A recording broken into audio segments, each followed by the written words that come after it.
ప్రేమధార Bible అధ్యయన పాఠశాల శ్రోతలకు స్వాగతం.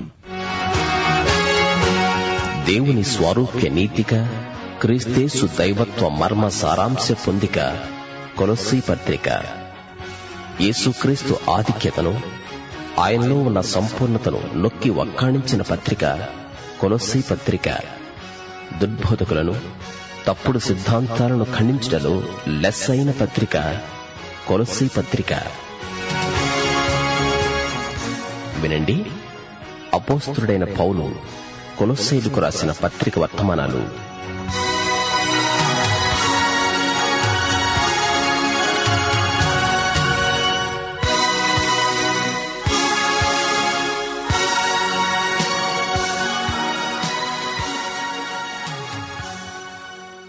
ప్రియ శ్రోతలు, మీ బైబిళ్లు తెరవండి. ఈరోజు మన పాఠం కొలస్సీ పత్రిక 2వ అధ్యాయం 1 నుండి 7వ వచనం వరకు. సావధానంగా వినండి. గత పాఠంలో నీలోని క్రీస్తు మహిమ నిరీక్షణ అనే సత్యాన్ని పౌలు మనకు నేర్పాడు. మనము క్రీస్తునందున్నాము అనగా మనం నూతన సృష్టి. పరిశుద్ధాత్మ మనలను క్రీస్తులోకి తెస్తున్నాడు. మనము క్రీస్తులోకి బాప్తిస్మం పొందుతున్నాము. క్రీస్తు శరీరంలో అవయవములే విశ్వాసులందరూ. సంఘ శరీరంలోకి వచ్చిన వారమై మనము ఒకరికొకరము అవయవములమవుతున్నాము. మనము క్రీస్తునే ప్రకటిస్తున్నాము. యేసుక్రీస్తే సువార్త. 1 యోహాను 1వ అధ్యాయం 1-2 వచనాలు. జీవవాక్యమును గూర్చినది, ఆది నుండి ఏది ఉన్నదో, మేము ఏది విన్నామో, కన్నులార ఏది చూచామో, ఏది నిదానించి కనుగొన్నామో, మా చేతులు దేనిని తాకి చూచాయో అది మీకు తెలియచేస్తున్నాము. ఆ జీవము ప్రత్యక్షమైంది. తండ్రి వద్ద ఉండి మాకు ప్రత్యక్షమైన ఆ నిత్య జీవమును మేము చూచి ఆ జీవమును గూర్చి సాక్ష్యమిస్తూ దానిని మీకు తెలియపరుస్తున్నాము. యోహాను చూచింది క్రీస్తునే. క్రీస్తు నీకు ఉన్నాడా లేదా? అదే అసలైన సిసలైన ప్రశ్న. యేసుక్రీస్తు తన మరణ పునరుత్థానముల ద్వారా చేసింది, ఇక ముందు చెయ్యబోయేది, ఇదంతా కలిసి సువార్త అవుతుంది. ప్రతి మనుష్యునికి బుద్ధి చెబుతూ ప్రతి మనుష్యునికి బోధిస్తున్నాము. సమస్త విధములైన జ్ఞానముతో మేము క్రీస్తును ప్రకటిస్తున్నాము. పాపులను రక్షించాలి, రాబోయే ఉగ్రత నుండి వారిని తప్పించాలి. అందరూ దేవుని కృపలో ఎదగాలి. క్రీస్తు శరీరమందు అందరూ నమ్మకమైన అవయవములై పనిచెయ్యాలి. స్థానిక సంఘముల ద్వారా వారు క్రీస్తునందు సేవ చేయడానికి వారిని ప్రోత్సహించాలి. ప్రతి వ్యక్తి క్రీస్తు యేసునందు సంపూర్ణుడై నిలువబడాలి. ఇదే సువార్త సేవలోని పరమార్థం. సరే, ఇప్పుడు 2వ అధ్యాయంలో లోతైన సత్యాలు మనం నేర్చుకుంటాం. నిరర్ధకమైన తత్వజ్ఞానాలకు క్రీస్తే జవాబు. మతాచారాలు కాదు, క్రీస్తే మనకు ముఖ్యం. మన శిరస్సు, మన హృదయం, ఈ రెండిటికీ క్రీస్తే దేవుడు, ప్రభువు. క్రైస్తవం ఒక వేదాంతం కాదు. క్రైస్తవం మతాచారాల సమాహారం కాదు. యేసే జీవజలం.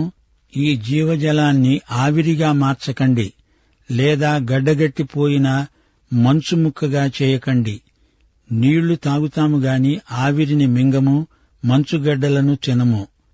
వేదాంతము వద్దు, మతాచారాలు వద్దు. క్రీస్తే క్రైస్తవం, క్రైస్తవం క్రీస్తే. చక్కని కల్లబుల్లి మాటలు చెప్పి అమాయకులను మోసపరుస్తున్నారు. యోగ్య ప్రవర్తన, స్థిర విశ్వాసము మనకు కావాలి. క్రీస్తునందు వేరు పారాలి, ఇంటివలె కట్టబడాలి. మనుష్యుల పారంపర్యాచారాలు, మోసకరమైన నిరర్ధక తత్వజ్ఞానం మనకు వద్దు. క్రీస్తునందే దేవత్వము యొక్క సర్వ పరిపూర్ణత శరీరముగా నివసిస్తున్నది. మనము క్రీస్తునందు సంపూర్ణులం. క్రీస్తే శిరస్సు. క్రీస్తుతో కూడా చనిపోయి తిరిగి లేచాము. ఆయన మన అపరాధాలన్నీ క్షమించాడు. శిలువ జయోత్సవంతో మనం ఊరేగుతున్నాం. మతాచార కాండ మనకు వద్దు. ప్రతి ధర్మశాస్త్ర ఆచారానికి నిజస్వరూపం క్రీస్తులో ఉంది. మనము నీడను పట్టుకొని వేలాడాల్సిన అవసరం లేనే లేదు. శిరస్సు నుండి వేరు కావద్దు. శరీరములోని అవయవాలు, కీళ్లు, నరాలు వేటి స్థానంలో అవి ఉండాలి. శిరస్సైన క్రీస్తు ద్వారా శరీరానికి అభివృద్ధి. క్రైస్తవమంటే సన్యాసం కాదు. మనుష్యుల ఆజ్ఞలు, పద్ధతులు మనల్ని నడిపించకూడదు. శరీరేచ్ఛా నిగ్రహం మనకు ఎంతైనా అవసరం. శ్రోతలు, కొలస్సీ 2వ అధ్యాయాన్ని బహు జాగ్రత్తగా అధ్యయనం చెయ్యాలి. మనము ఎటు వెడుతున్నామో చూచుకొని ముందడుగు వెయ్యాలి. దారి తప్పకూడదు. 1వ వచనం, మీ కొరకు లవొదికయ వారి కొరకు శరీరరీతిగా నా ముఖము చూడని వారందరి కొరకు నేను ఎంతగా పోరాడుతున్నానో మీరు తెలుసుకొనగోరుతున్నాను. వారు ప్రేమయందు అతుకబడి సంపూర్ణ గ్రహింపు యొక్క సకలైశ్వర్యము కలిగిన వారై దేవుని మర్మమై ఉన్న క్రీస్తును స్పష్టముగా తెలుసుకున్నవారై తమ హృదయములలో ఆదరణ పొందవలెనని వారందరి కొరకు పోరాడుతున్నాను. శ్రోతలు వింటున్నారా? లవొదికయ కొలస్సీ పట్టణానికి దగ్గరగా ఉంది. లవొదికయ ఒక లోయలో ఉంది. ఫ్రుగియా పర్వత పంక్తికి ముఖద్వారంలో కొలస్సీ పట్టణమున్నది. కొలస్సీ పెద్ద పట్టణమేమీ కాదు. లవొదికయ గొప్ప పట్టణం. లవొదికయ సంఘానికి యేసు ప్రభు ఉత్తరం రాశాడు. లవొదికయ నులివెచ్చని సంఘం. పౌలు వీరందరి కోసం ఎంతగానో పోరాడుతున్నాడు. అతని హృదయంలో ఎంతో వేదన ఉంది. కొలస్సీలో, లవొదికయలో ఎంతో ప్రమాదం పొంచి ఉంది. ఈ సంఘాలను గురించి పౌలు మనస్సులో ఎంతో చింత, ఆందోళన. ఒకరు ఇటు, ఒకరు అటు చెదిరిపోతున్నారు. ఈ రోజున మన సంఘాలు కూడా అలాంటి పరిస్థితిలోనే ఉన్నాయి. పౌలులాగా ప్రసవ వేదన ప్రార్థన చేసేవారు మనకు కావాలి. లవొదికయ క్రీస్తును ఒక వ్యక్తిగా పోగొట్టుకున్నది. మానవుని మేధస్సుకు, మనస్సుకు యేసే దేవుడు. మానవుని హృదయానికి, అంతరింద్రియాలకు యేసే ప్రభువు. పౌలు అంటున్నాడు, మీలో కొందరు శరీరరీతిగా నా ముఖము చూడని వారున్నారు. వారందరి పక్షాన నేను ప్రార్థనలో ఎంతో పోరాడుతున్నాను. ఎఫెసు పట్టణానికి కొలస్సీ 160 కిలోమీటర్ల దూరం. పౌలు ఎఫెసు వరకు వచ్చాడుగాని ఎందుకో కొలస్సీ, లవొదికయ పట్టణాలకు వెళ్లలేదు. దేవుని ఆత్మ అతణ్ణి వెళ్లనీయలేదు. పౌలు ఉత్తర దిశగా వెళ్లాడు. 3వ సువార్త యాత్రలో అలాగే జరిగింది. నన్ను శరీరరీతిగా చూడని వారు మీలో కొందరున్నారు. ఆ ప్రాంతాలలోకి వచ్చినప్పుడు వీరు అక్కడ లేరు.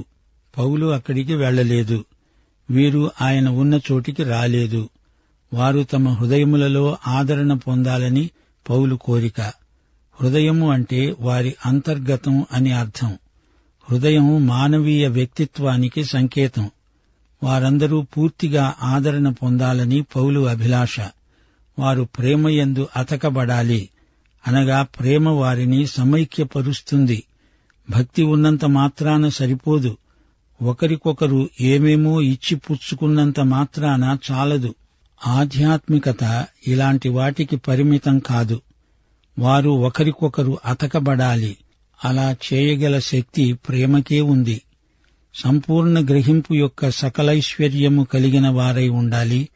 సంపూర్ణమైన అవగాహన, నిశ్చయత అనగా పూర్తిగా తెరచాప ఎత్తేశారు. విశ్వాసులు ఆధ్యాత్మికంగా ప్రయాణ మధ్యంలో నడి సముద్రంలో ఉన్నారు. ముందుకు సాగిపోతున్నారు. ఇదే వారికున్న సకలైశ్వర్యం. అంతేకాదు, దేవుని మర్మమై ఉన్న క్రీస్తును స్పష్టముగా తెలుసుకున్నవారు, అనగా తండ్రిని, క్రీస్తును బాగా ఎరిగినవారు, తండ్రి కుమారుల విషయము బాగా స్పష్టముగా తెలుసుకున్నవారు. దేవుని మర్మము అనగా క్రీస్తు మర్మమే. సంఘమే ఒక మర్మము. పాత నిబంధనలో ఈ మర్మము బయలుపరచబడి ఉండలేదు. దేవుడు అన్యులను రక్షించబోతున్నాడు. పాత నిబంధనలో ఇది దేవుడు ప్రవచన రీతిగా చూపాడు. అప్పుడు కూడా కొందరు రక్షించబడిన వారున్నారు. అయితే పెంతెకొస్తునాడు దేవుడు ఈ మర్మాన్ని పూర్తిగా బయలుపరిచాడు. దేవుడొక నూతన క్రియ చేశాడు. సంఘమనే శరీరంలోనికి దేవుడు రకరకాల ప్రజలను రమ్మని పిలిచాడు. వారు దేవుని ఆత్మచేత బాప్తిసం పొందారు, క్రీస్తు శరీరంలోకి వచ్చారు. 1 కొరింథీ 12:12 ఇదే మాట అంటోంది. ఏలాగు శరీరము ఏకమై ఉన్నా అనేకమైన అవయవములు కలిగి ఉన్నదో, ఏలాగు శరీరము యొక్క అవయవములన్నీ అనేకములై ఉన్నా ఒక్క శరీరమై ఉన్నదో, అలాగే క్రీస్తు ఉన్నాడు. యేసుక్రీస్తు ఈ భూమి మీద నడిచినప్పుడు ఆయనకు భౌతిక శరీరమున్నది. అయితే ఈ రోజున ఆయనకు మహిమ శరీరమున్నది. అది ఆధ్యాత్మిక శరీరం. అదే క్రీస్తు సంఘం. విశ్వాసులందరూ కలిసి సంఘమవుతున్నారు. క్రీస్తు శరీరం, ఆ శరీరములోని అవయవములన్నీ కలిసి శరీరం. దమస్కు మార్గంలో సౌలా సౌలా నన్నెందుకు హింసిస్తున్నావు అని ప్రభు అడిగాడు. సౌలు యేసును వ్యక్తిగతముగా హింసించాడు. సంఘము క్రీస్తుకు చెంది ఉన్నది. ఈ క్రీస్తు మర్మము సంఘ మర్మము. ఇది దేవుని మర్మం, దేవుని మర్మమై ఉన్న క్రీస్తు. 1 కొరింథీ 12:13 పరిశీలించండి. యూదులమైన, గ్రీసు దేశస్థులమైన, దాసులమైన, స్వతంత్రులమైన మనమందరము ఒక్క శరీరములోనికి ఒక్క ఆత్మయందే బాప్తిస్మము పొందాము. మనమందరము ఒక్క ఆత్మను పానము చేసిన వారమయ్యాము. ఇదే సంఘములోని సమైక్యత. ఈ ఐక్యతను మనము ప్రకల్పన చేయలేము. సంస్థాగతమైన సంఘాలు కలవవు. సంస్థలకు, వ్యవస్థలకు మధ్య సమైక్యత అసాధ్యం. సమాధానమనే బంధము చేత ఆత్మ కలిగించే ఐక్యతను మనం కాపాడుకోవాలి. కాపాడుకోలేకపోతే సైతానుకు జయం కట్టబెట్టిన వారమవుతాము. 3 బుద్ధి జ్ఞానముల సర్వసంపదలు ఆయన యందే గుప్తములై ఉన్నవి. ఈ సత్యాన్ని దేవుని బిడ్డలు ఎన్నటికీ మరచిపోకూడదు. సమస్త జ్ఞానము క్రీస్తునందే ఉన్నది. జ్ఞానమంటే ఏమిటి? జ్ఞానం క్రీస్తునందే లభిస్తుంది అని తెలుసుకోవడమే జ్ఞానం. క్రీస్తే మనకు జ్ఞానమై ఉన్నాడు. బుద్ధి జ్ఞానము అంతా క్రీస్తునందే ఉన్నది. ఎవడైనను చక్కని మాటల చేత మిమ్మును మోసపరచకుండునట్లు ఈ సంగతులు చెప్తున్నాను. వేదాంత చర్చలో చక్కని మాటలు వినపడతాయి. వేదాంతం, తత్వజ్ఞానం కొందరు క్రైస్తవుల బుర్రను నింపేసినందుచేత వారు బైబిలును అవతల పెట్టేశారు. వేదాంత పట్టభద్రులు. బైబిలు కంటే ఎక్కువ తత్వజ్ఞానం తెలుసు. కొలసీ సంఘానికి ఇదే బెడద వచ్చి పడింది. లవొదికయ సంఘానికి కూడా ఇదే జబ్బు వచ్చింది. దీనివల్ల సంఘం బలహీనమవుతుంది. తాము చెడిపోతూ మేము బాగానే ఉన్నాము అనుకుంటున్నారు. వీరికి ధనధాన్య సమృద్ధి ఉంది, తత్వజ్ఞానం ఉంది. నిరర్ధక వేదాంతం వారి తలకెక్కింది. తమ నిజస్థితిని వారు గుర్తించలేకపోతున్నారు. కల్లబొల్లి మాటల చేత మోసపోకండి, అది గొప్ప ప్రమాదం. వారి వాక్చాతుర్యం, తీయటి మాటలు మిమ్మల్ని పెడదోవ పట్టిస్తాయి. మానసికమైన సాముగరిడీలు సువార్త ప్రకటనకు ఎందుకు కొరగావు? దేవుని వాక్యాన్ని ఉన్నది ఉన్నట్లు చెబితే చాలు. ఇలాంటి తప్పుల తడక బోధకులు మనుష్యులను ఆకర్షిస్తారు. జనాన్ని తమ చుట్టూ చేర్చుకుంటారు. పౌలంటున్నాడు, నేను శరీర విషయములో దూరముగా ఉన్నా ఆత్మ విషయములో మీతో కూడా ఉండి మీ యోగ్యమైన ప్రవర్తనను, క్రీస్తునందలి మీ స్థిర విశ్వాసమును చూచి ఆనందిస్తున్నాను. పౌలు సంఘమును గురించి మంచి వార్త విన్నాడు. వారి యోగ్యమైన ప్రవర్తనను గూర్చి తెలుసుకున్నాడు. వారి విశ్వాసం స్థిరంగా ఉంది. వారు చక్కగా నిలవబడుతున్నారు. ఒకరినొకరు ఆనుకుంటున్నారు. భుజాలు ఆనించి నిలవబడుతున్నారు. స్థిరంగా నిలవబడగలుగుతున్నారు. అటూ ఇటూ కదలకుండా ప్రభువు పక్షాన నిలవడం గొప్ప విజయమే. 1 కొరింథీ 15:58 ఇదే మాట అంటోంది. నా ప్రియ సహోదరులారా, మీ ప్రయాసము ప్రభువునందు వ్యర్థము కాదని ఎరిగి స్థిరులు, కదలని వారు ప్రభువు కార్యాభివృద్ధియందు ఎప్పటికీ ఆసక్తులై ఉండండి. కొలసీ సంఘం స్థిరమైన సంఘం. వారు అలాగే నిలిచి ఉండాలి. తప్పుడు బోధల గాలికి అటు ఇటు కొట్టుకుని పోకూడదు. కొలస్సీ పత్రిక 2వ అధ్యాయం 6-7 వచనాలు. కావున మీరు ప్రభువైన క్రీస్తు యేసును అంగీకరించిన విధముగా ఆయన యందు వేరుపారిన వారై ఇంటివలె కట్టబడుతూ మీరు నేర్చుకొనిన ప్రకారముగా విశ్వాసమందు స్థిరపరచబడుతూ కృతజ్ఞతాస్తుతులు సమర్పించటమందు విస్తరిస్తూ ఆయన యందు ఉండి నడుచుకొనండి. ప్రియ శ్రోతలు, వింటున్నారా? రక్షించబడటమంటే ఏమిటి? క్రైస్తవుడవటమంటే ఏమిటి? రక్షణ అంటే అది ఇది చేయటం కాదు, చెయ్యగలగడమూ కాదు. రక్షణ అంటే రక్షకుణ్ణి అంగీకరించటం. ఆ రక్షకుడే యేసుక్రీస్తు. మీరు ప్రభువైన క్రీస్తు యేసును అంగీకరించారు, రక్షణ పొందారు, రక్షకుడు మీకున్నాడు. అయితే మీరిప్పుడు ఏమి చెయ్యాలి? అలాగే ఆయన యందుండి నడుచుకోవాలి. ప్రభువైన క్రీస్తు యేసును అంగీకరించి ఆయన యందుండి అలాగే నడుచుకోండి. ఆత్మయందు నడవాలి. క్రీస్తుతో నడవడమంటే గాలిలో ఎగరడం కాదు, భూమి మీద పాదాలు మోపి నడవడం. ఇంట బయట, బడిలో, గనిలో, వనిలో, కార్ఖానాలో క్రీస్తునందుండి నడుచుకోవాలి. అనుదిన జీవితం క్రీస్తునందుండి నీవు నడుస్తూ ఉండగా అందరికీ కనపడుతుంది. ఆయన యందు వేరుపారిన వారై ఉండాలి. నీవొక చెట్టు బతికున్నదంటే ఆ రహస్యం చెట్టు వేరులో ఉన్నది. బాగా వేరు తన్నిన చెట్టు త్వరగా పడిపోదు. మీరు ఇల్లులాగా కట్టబడాలి, చెట్టులాగా స్థిరంగా నిలవాలి. ఇంటికి జీవం లేదు, కాని చెట్టుకు జీవమున్నది. ఇంటికి మంచి పునాది ఉండాలి. ఎఫెసీ పత్రికలో పౌలు అంటున్నాడు, మన జీవితము అనే కట్టడానికి యేసుక్రీస్తే పునాది. ప్రభు అయిన యేసుక్రీస్తును అంగీకరించినప్పుడు ఆయన యందుండి నడుచుకుంటాము. అంటే ఏమి చేస్తున్నాము? వేరుపారిన చెట్టు వలె జీవిస్తాము. ఆయన నుండి జీవరసాన్ని స్వీకరిస్తాము. ఆయన యందు కట్టబడుతూ ఉంటాము. మన విశ్వాసము ఆయన యందు నిలకడగా ఉండాలి. స్థిరమైన విశ్వాసం మనకెంతైనా అవసరం. విశ్వాసం బలహీనమైతే క్రీస్తుకు దూరమైపోతాము.